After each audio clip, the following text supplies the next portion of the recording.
શહેરની પ્રતિષ્ઠિત 7 ડે સ્કૂલમાં ચાલુ વર્ષે પ્રી પ્રાઇમરી વિભાગમાં ઓનલાઈન પ્રવેશ માટે 2000 જેટલા ફોર્મ ભરાયા હતા, પરંતુ સંચાલકોએ 2 મિનિટમાં જ પ્રવેશ કાર્યવાહી બંધ કરી મળતિયાઓના ફોર્મ સ્વીકારી ગોબાચારી કરી હોવાની ફરિયાદ NSUI દ્વારા જિલ્લા કલેક્ટરને કરાઈ હતી.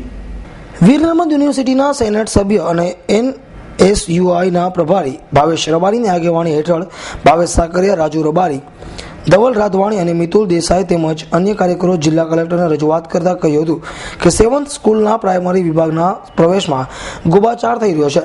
સ્કૂલ દ્વારા લગભગ લાખ કે ડોનેશનવાળા વાલીઓના ફોર્મ સ્વીકારીને પ્રવેશમાં ગોબાચારી આચરાય છે. 2000 જેટલા ફોર્મ વેચી 2 મિનિટમાં પ્રવેશ પ્રક્રિયા બંધ કરી નાખવામાં આવી હતી. આ સ્કૂલ દ્વારા વાલીઓને ફરજિયાત સ્કૂલમાંથી ચોપડો લેવા તેઓ દબાણ કરે છે. સ્કૂલમાં શિક્ષકોનું વ્યાપારીકરણના વિરોધમાં જિલ્લા કલેક્ટરને આવેદનપત્ર આપી યોગ્ય કાર્યવાહીની માંગણી કરવામાં આવી છે. સુરતની પ્રતિષ્ઠિત 7 ડે સ્કૂલમાં 516 રૂપિયા દરેક વાલી પાસે લઈ લગભગ 2000 ફોર્મ લઈ અને માત્ર એક જ દિવસમાં 2 મિનિટની અંદર તમામ પ્રવેશો આપી દેવાનું જે પડયંત્ર થયું છે. ઓનલાઈન એડમિશનના નામે પોતાની ટેકનિક અને પોતાનું સર્વરનો ઉપયોગ કરીને પોતાના લાગતા વળગતા અને ખોટી રીતે પ્રવેશો આપ્યા છે. તેની સામે NSUI ખૂબ ઉગ્ર આંદોલન કર્યું છું. શાળાની અંદર જઈને અમે આવેદનપત્ર આપ્યું હતું, તેમ છતાં કોઈ કાર્યવાહી કરી નથી. DOને પણ આ વસ્તુ સાંભળવા તૈયાર નથી, કારણ કે ઇન્ટરનેશનલ સ્કૂલ હોવાથી તેઓ એવું કહે છે કે આ સ્કૂલ અમારા અંડરમાં આવતી નથી.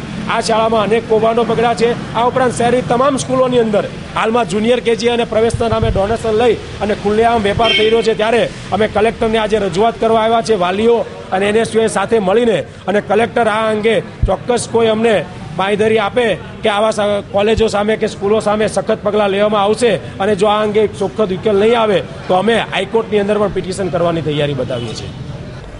Bureau report S9 news, Surat.